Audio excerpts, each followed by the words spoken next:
주님의 사랑으로 사랑합니다. 주님의 사랑으로 사랑합니다. 사랑합니다. 한 이야기를 하겠습니다. 하고 싶은 일이 너무 많았던 청년이 있었어요.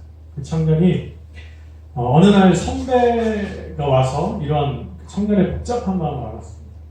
우리 여기 계신 분들도 하고 싶은 게 너무 많은 친구들도 있고 그럴 수 있는데 너무 많을 때는 뭘 해야 될지 잘 몰라요. 그래서 선배가 와서 이렇게 얘기합니다. 첫 번째, 내가 가지고 있는 것이 무엇인가를 생각해 보라는 거예요. 내가 뭘 가지고 있지? 두 번째, 내가 진정으로 원하는 것이 무엇인가? 세 번째, 내가 포기할 수 있는 것은 무엇인가? 이 세 가지를 꼭 생각해 보라고 조언을 했습니다. 청년은 이 질문을 가지고 자신의 인생에 그리고 자신의 사업에 이렇게 적용했습니다. 훗날 많은 위기를 딛고 큰 성공을 거둔 이 청년이 한 기업의 회장이 되었는데요. 또한 많은 청년들의 멘토를 자처하면서 이렇게 강연을 했습니다. 그러면서 다니는 곳곳마다 일생 동안 가져야 할 고민이라고 하는 제목으로 이 세 가지를 얘기했습니다. 내가 가지고 있는 것은 무엇인가? 그리고 내가 진정으로 원하는 것이 무엇인가? 세 번째가 내가 포기할 수도 있는 것이 무엇인가? 우리는 포기할 수 있음에도 이렇게 포기하지 못하고 계속 가지고 있으면서 고민만 할 때가 너무 많더라고요. 이 이야기의 주인공이 누구냐면 세계 최고의 전자상거래 사이트인 알리바바의 창업자인 마윈이라고 하는 청년입니다. 오늘날 우리도 마찬가지예요. 이처럼 세상에서 그리스도인들도 살아갈 때 이 삶을, 그리스도인의 삶을 살기 위해서 포기해야 할 것들이 있어요. 그럴 때 막 고민해. 내가 가지고 있는 건 이것인데 포기하지 못하고 어떻게 해야 되지? 막 고민할 때가 너무 많다는 거예요. 그러나 중요한 것은 뭐냐면 포기할 수 있는 것은 하나님 앞에서 포기하는 게 좋습니다. 포기하고 또 세상적인 이런 정욕 이런 것이 아니라 하나님의 영광을 바라보면서 나아가야 되는, 그럴 때 하나님께서는 또 사용하시고 또 함께 하신다는 것을 알 수 있습니다. 그래서 이 시간에 우리가 버려야 될 것이 무엇인가, 하나님 앞에서 우리가 그만해야 될 것이 무엇인가를 생각해보고 또 포기할 건 포기하고 하나님께서 원하시는 길이 무엇인지를 생각해보며 나아가는 시간이 되었으면 좋겠습니다. 자, 그렇다면 오늘 살아가는 우리는 이 청년주일이잖아요. 청년주일과 또 선교 예배를 드린 가운데 어떤 신앙을 소유해야 될까? 이것을 한번 생각해봤으면 좋겠어요. 자, 현재의 삶 가운데서 하나님께서 원하시는, 우리에게 소유하길 원하시는 삶이 무엇인가를 한번 생각해봤으면 좋겠는데, 첫 번째는 바로 곤고한 날이 이르기 전에 하나님을 기억하라. 곤고한 날이 이르기 전에. 자, 세상을 살면서 공부해 본 적이 있어요? 네, 공부해 본 적이 있습니다. 아니면 지금도 공부한 상태일 수도 있어요. 곤고하다라고 하는 사전적 의미를 보니까 어렵고 고생스럽다라고 하는 의미를 가지고 있더라고요. 그러니까 이런 의미에서 보면 세상의 모든 사람들은 다 어렵고 고생스러운 삶을 살아가요. 어린아이들도, 그리고 소년 아이들도, 또 청년도, 다 장년도, 노년도 다 마찬가지예요. 왜냐하면 이 모든 삶이 다 살다 보면 어려워요. 힘든 일들이 있어요. 그러면 다 그것을 보고 뭐래요? 곤고하구나 라고 생각할 수 있다는 거죠. 오늘 본문 말씀에서 곤고함에 해당하는 히브리어 단어는 하라라고 하는 단어인데요. 여기는 뜻은 뭐냐면 나쁘다, 악하다 라고 하는 의미가 있어요. 자, 그래서 영어 번역 성경 중에서는 이것을 곤고한 날을 악한 날들로 번역한 성경들도 있습니다. 자, 그러나 본문에서는 도덕적인 의미를 말하는 게 아니에요. 그보다는 불행하고 궁핍하며 고통스러운 삶의 상태, 이것이 곤고한 날이다 라고 말합니다. 이런 곤고함은 시대마다 늘 존재했어요. 우리나라 역사만 바라봐도 그렇습니다. 일제강점기 때 너무나 정말 억압과 주권을 잃어버린 그 아픈 곤고함이 있었죠. 그 이후에 해방되고 한국전쟁이 있었어요. 그 서로 간에 정말 피치 못할 정말 너무 아픈 그 기억들, 이런 일들이 있었습니다. 또 그리고 나서 민주화운동의 시절이 있었죠. 그 모든 것을 거치면서 수많은 어려움, 수많은 곤고함들을 경험했습니다. 자, 그렇다면 이것들이 과연 이 모든 나열했던 것들이 다 곤고함의 전부입니까? 절대 그렇지 않습니다. 앞에 나열했던 것은 더 큰 곤고함이 있어요. 그것은 무엇이냐면 바로 우리의 영적인 곤고함입니다. 우리가 죄인된 이것을 고백하지 않는 것, 정말 곤고함이 없습니다. 그러니까 신앙의 연륜이나 직분만 자랑해요. 오히려 자신의 자랑할 거리만 찾는 것도 이것이 우리 영적인 곤고함이에요. 그리고 그리스도인이라고 하면서, 아니 더 나아가 목회자라고 하면서도 더럽고 추악한 모습으로 하나님께 나아가지 못하는 그 영적인 곤고함이 바로 이 시대 가운데서 가장 큰 곤고함의 모습입니다. 사도 바울은 이런 곤고함으로 인해서 로마서 7장 24절에 이렇게 말합니다. 오라 나는 곤고한 사람이로다. 이 사망의 몸에서 누가 나를 건져내랴. 우리는 어떻습니까? 이 곤고함조차 느끼지 못하고 있는 상태는 아닌지 우리의 삶을 되돌아봐야 합니다. 그렇다면 이러한 곤고함은 왜 생기는 걸까요? 여러 가지가 이유가 있을 수 있습니다. 그런데 여기 두 가지를 한번 생각해 보고자 합니다. 첫 번째로는 악한 길 가운데 가고 있기 때문에 이 곤고함이 생긴다는 거예요. 앞에서 말하는 바와 같이 전도서 12장에서 곤고함이라고 번역한 히브리어 단어는 전도서 8장 11절에도 그대로 사용합니다. 자, 그 말씀을 읽어보면 이렇게 말씀해요. 악한 일에 관한 징벌이 속히 실행되지 아니하므로 인생들이 악을 행하는 데 마음이 담대하다. 다시 말하면 여기서 말하는 악함이 바로 전도서 12장 1절에서 말하는 곤고함이에요. 이 곤고함, 악에 대한 심판이 속히 실행되지 않는다고 계속해서 악을 행하기 때문에 우리 인생 가운데서는 그 곤고함이 계속해서 생긴다는 거예요. 자, 두 번째는 바로 우리를 구원해 주시기 위해서 곤고함이 생긴다는 거예요. 참 희망적인 얘기입니다. 사무엘하 22장 28절의 말씀을 보면 주께서 곤고한 백성은 구원하시고 교만한 자를 살피사 낮추시니라 라고 말씀합니다. 이 말씀을 통해 생각해 볼 수 있는 것은 우리가 곤고함 중에서 하나님을 찾게 된다는 거예요. 하나님께 나아간다는 거예요. 하나님을 알게 된다는 거예요. 그리고 하나님께서 우리를 구원해 주신다는 거예요. 그러기에 곤고함은 우리를 힘들게 하는 거예요. 그러나 힘들게만 하는 것이 아니라 우리에게 하나님께 더 가까이 나아갈 수 있는 역할을 합니다. 그렇기 때문에 우리가 곤고하다 그러면 하나님께 나아갈 기회다. 하나님을 찾을 때다. 이것을 깨닫는 것이 참 중요합니다. 그런 의미에서 곤고한 상황 가운데서 우리는 무엇을 해야 되겠습니까? 바로 우리는 이 곤고한 가운데 창조주 하나님을 기억해야 합니다. 오늘 본문 말씀 1절 2절 말씀을 다시 한번 보겠습니다. 본문 말씀 1절 2절 말씀입니다. 너는 청년의 때에 너의 창조주를 기억하라. 곧 곤고한 날이 이르기 전에 나는 아무 낙이 없다 할 해들이 가깝기 전에 해와 빛과 달과 별들이 어둡기 전에 비 뒤에 구름이 다시 일어나기 전에 그리하라. 아멘. 오늘 말씀에서와 같이 우리는 곤고한 때에 하나님을 기억해야 합니다. 아니 좀 더 정확하게 이야기하면 곤고한 날이 이르기 전에 창조주를 기억해야 합니다. 그런데 우리가 하나님을 기억하기 위해서는 먼저 우리가 누구인지를 분명히 알아야 해요. 우리는 누구죠? 우리는 누구입니까? 우리가 누구예요? 우리는 예수 그리스도를 십자가에 못 박은 죄인이에요. 우리는 죄인이에요. 나는 아니다. 나는 예수님을 먹지 않았다. 난 그런 적이 없어. 라고 변명할 수 있지만 아니에요. 매일매일 샘솟듯 나오는 우리의 죄성이 예수님을 십자가에 못 박았어요. 그래서 우리는 죄로 인해 죽을 수밖에 없었어요. 죄로 인해 죽을 수밖에 없었지만 하나님께서는 죄인된 우리를 너무 사랑하셔서 예수 그리스도를 이 땅에 보내주셨어요. 그 예수 그리스도의 십자가를 통해서 우리는 구원받았어요. 그리고 지금도 살아서 역사하고 계십니다. 우리는 그 하나님을 기억해야 합니다. 전능하신 하나님, 우리를 창조하시고 이 땅에 보내주신 하나님, 그리고 우리를 너무나 사랑해서 구원해 주신 그 하나님을 날마다 기억해야 합니다. 그런 의미에서 우리는 현재의 삶 가운데 창조주 하나님을 기억하고 있는지, 하나님을 기억하면서 하나님과 동행하는 삶을 살고 있는지를 생각해 봐야 돼요. 전도서를 기록한 지혜자는 하나님의 때를 언급하면서 이때가 바로 곤고한 날이 이르기 전이고 창조주 하나님을 기억해야 할 때라고 말씀합니다. 우리 인생 가운데 청년기, 즉 황금기가 언제일까요? 우리 인생의 황금기가 언제입니까? 많은 사람들은 이렇게 얘기합니다. 나이가 어린 친구들은 앞으로 성장했을 때 이때가 황금기라고 생각합니다. 그리고 연세가 있는 분들은 어떻게 해요? 내 과거 시절에 힘이 있고 능력이 있을 때가 황금기라고 생각하죠. 그 건강이 있을 때 내가 다 할 수 있었다라고 얘기하면서 그때를 떠올립니다. 그러나 그렇지 않습니다.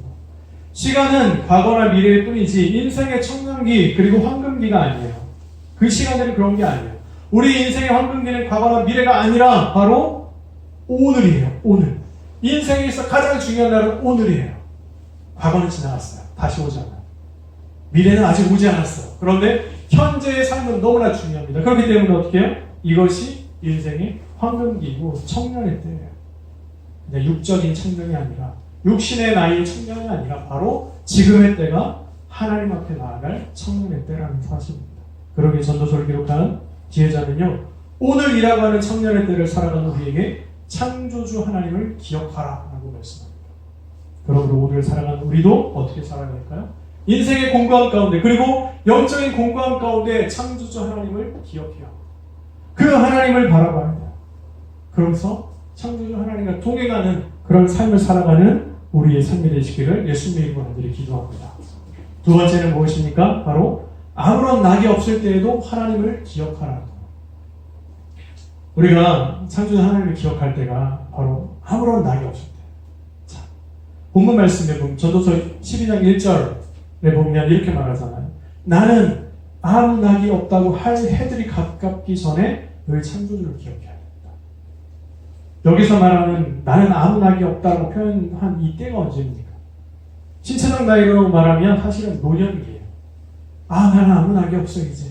이 낙에 해당하는 히브리어도 페페치라고 하는 것도 바로 기쁨, 즐거움을 의미합니다. 그런데 어떤 것에 대한 큰 호의를 느낀다라고 하는 기본적 의미가 있어요. 다시 말하면 이런 거예요.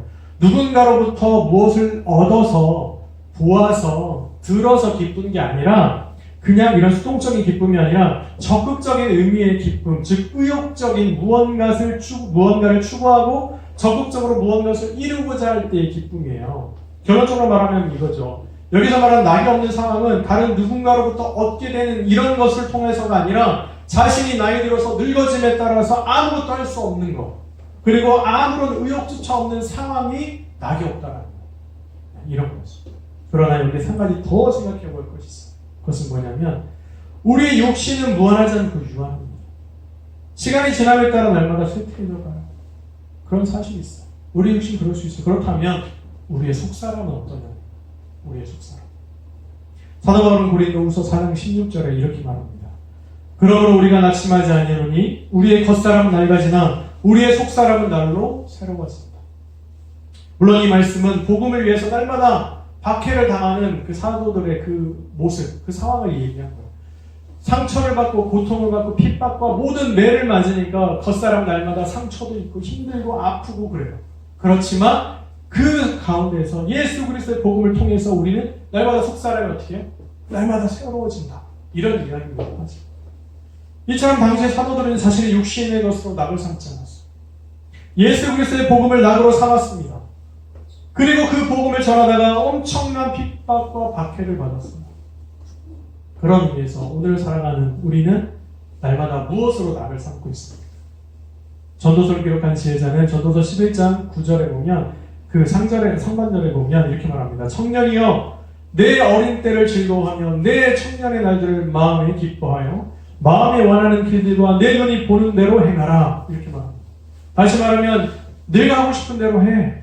내 욕망을 채우기 위해서 마음껏 해. 네 마음껏 행동해도 돼. 이렇게 얘기를 하는 거예요. 이 말씀에 부합하는 것처럼 세상 사람들, 세상의 많은 사람들은 어떻게 살아가요? 자신의 욕망을 채우기 위해서 마음껏 행동합니다. 그리고 다른 사람에 대한 배려나 사회적인 윤리적인 이런 의식도 잊어버렸어요. 그리고 자신이 보기 좋은 대로, 자신이 행동하고 싶은 대로, 자신의 마음먹은 대로 인간의 결성에서 시작된 모습이다 할 수 있어요. 그런데 우리가 잘 알고 있는 말씀이죠. 창세기 3장 1절에 보면 이런 말씀이 있어요. 여자가 그 나무를 본즉 먹음직도 하고 보암직도 하고 지혜롭게 할 만큼 탐스럽기도 한 나무이니라. 여자가 그 열매를 따먹고 자기와 함께 있는 남편에게도 주매 그도 먹으리라. 이게 무슨 일이에요? 선악과에 대한 얘기잖아요. 이 말씀 최초의 인간이었던 자신의 그 인간이요, 자신의 정욕에 사로잡혀 선악을 알게 하는 나무의 실과를 보고 마음이 원하는 대로 먹었어요. 그리고 남편에게도 줬어요. 결국 이 일은 어떻게 됩니까? 하나님과 단절됐어요. 죄로 인해 단절됐어요. 그리고 사망에 이르게 됩니다. 결국 정욕으로 낙을 삼은 인간의 최후는요, 하나님과의 단절이에요. 그리고 하나님의 심판이 있어요. 좀 전에 읽었던 전도서 11장 9절 그 다음을 비절을 보면 이렇게 말합니다. 그러나 하나님이 이 모든 일로 말미암아 너를 심판하실 줄 안다. 다시 말하면 이거죠. 네 마음대로 하고 네 보기 좋은 대로 하고 네가 원하는 대로 다 해. 그러나 하나님이 이 모든 일로 말미암아서 너를 반드시 심판하실 거야 라고 말씀합니다. 하나님과 단절이 곧 바로 뭡니까? 곤고함. 만약 그 공감 가운데 계속해서 머물러만 있다면 결국 우리는 하나님의 심판을 받을 수밖에 없습니다. 그러게 우리는 전도서 11장 10절의 말씀과 같이 그런즉 근심이 내 마음을 떠나게 하며 악이 내 몸에서 물러가게 하라. 어린 때와 검은 머리의 시절이 다 헛되니라. 우리는 이 곤고함으로부터 떠나야 해요. 악한 길로 행하는 것을 그것을 통해 오는 이 곤고함으로부터 하루속히 떠나야 돼요. 떠나는 비결은 단 한 가지입니다. 떠나는 비결. 이게 뭘까요? 그것은 창조주 하나님을 기억하고 평생에 그분을, 주님을 낙으로 삼는 일이에요. 지금까지 내가 보기엔 좋은 것으로 낙을 삼았어요. 내가 좋은 것만 하고 싶어요. 하고 싶은 것만 했어요. 그런데 그것이 아니에요. 이제부터는 하나님을 우리의 낙으로 삼으시길 바랍니다. 하나님만이 우리의 낙이 되시고 하나님만이 모든 것 되심을 우리가 인정하고 나아갈 때 우리는 그 곤고함으로부터 벗어날 수가 있어요. 코로나19를 맞이하는 우리 상황 가운데 여러 면을 공부한 이때입니다. 우리는 무엇으로 낙을 삼겠습니까? 어떤 일은 잘못된 진리로 낙을 삼았어요. 결국에 그것이 드러났죠. 어떤 일은 춤추고 즐기는 것으로 낙을 삼았어요. 결국에 드러났어요. 그렇다면 우리는 무엇으로 낙을 삼겠습니까? 우리는 지금도 살아계시고 역사하시는 창조주 하나님을 그분으로 우리는 낙을 삼아야 합니다. 그럴 때 우리의 인생의 공고함이 그리고 영적인 공고함이 사라지게 됩니다. 마지막으로 성경 한 군데만 말씀 나누고 끝내려고 합니다. 그 공고함 가운데 살았던 한 사람의 고백이 있어요. 그 사람 바로 다윗입니다. 다윗은 시편 23편에 이렇게 고백합니다. 공고함 가운데서 이렇게 고백하는 거예요. 여호와는 나의 목자시니 내게 부족함이 없으리로다. 그가 나를 푸른 풀밭에 누이시며 쉴 만한 물가로 인도하시는도다. 내 영혼을 소생시키시고 자기 이름을 위하여 의의 길로 인도하시는도다. 내가 사망의 음침한 골짜기로 다닐지라도 해를 두려워하지 않은 것은 주께서 나와 함께 하시니라. 주의 지팡이와 막대기가 나를 안위하시나이다. 주께서 내 원수의 목전에서 내게 상을 차려주시고 기름을 내 머리에 부으셨으니 내 잔이 넘치나이다. 내 평생의 선하심과 인자하심이 반드시 나를 따르리니 내가 여호와의 집에 영원히 살리로다. 이 고백, 다윗은 곤고한 가운데서 하나님은 나의 목자시라서 내게 아무런 부족함이 없습니다. 내가 주님과 함께 영원히 살겠습니다. 이렇게 고백했던 것을 우리가 볼 수 있습니다. 청년들을 맞이하여 청년을 따라 살아가는 성도 여러분, 우리는 곤고한 시대를 살고 있습니다. 그리고 영적으로도 곤고한 때가 너무나도 많이 있습니다. 이럴 때 우리는 창조주 하나님을 기억해야 합니다. 우리가 아무런 낙이 없다고 생각하고 다른 것으로 낙을 삼으려고 할 때 우리는 하나님으로 낙을 삼으셔야 합니다. 그렇게 할 때 하나님께서는 우리에게 의와 평강과 희락을 넘쳐나게 할 줄로 믿습니다. 아무쪼록 이 말씀과 같이 하나님을 기억하고 하나님만으로 만족하는 삶을 살아서 정말 하나님께서 기뻐하시는 거룩하고 복된 삶을 살아내는 저와 우리 모든 성도님들이 다 되시기를 예수님의 이름으로 간절히 기도합니다. 기도하겠습니다. 오늘 오신 아버지 하나님 감사합니다. 오늘은 청년주일이고 또한 미얀마 선교 예배를 드렸습니다. 하나님 아버지 예배 가운데 임재하셔서 하나님 영광 받으시고 또 오늘날 이 공고한 시대 가운데 우리가 정말로 창조주 하나님을 기억하게 하시고 하나님만으로 낙을 삼아서 이 시대를 잘 살아낼 수 있도록 인도하여 주옵소서. 아버지 말로만 그리스도인이고 말로만 신앙인이 아니라 정말 삶으로 살아내는 그리스도인이요 신앙인이 되게 하시되 특별히 하나님께서 함께 하셔서 주님만 바라보며 주님만으로 기뻐하며 감사할 수 있는 아버지 그런 삶이 되게 하여 주옵소서. 우리의 죄성, 우리의 곤고함을 주님께 내려놓게 하시고 이제는 정말 의와 평강과 희락 주시는 그 하나님 앞에 온전히 나아가 주신 그 은혜로 말미암아 살아갈 수 있는 우리의 삶이 되게 하여 주옵소서. 감사드리며 은혜 받으신 예수님의 이름으로 기도드립니다.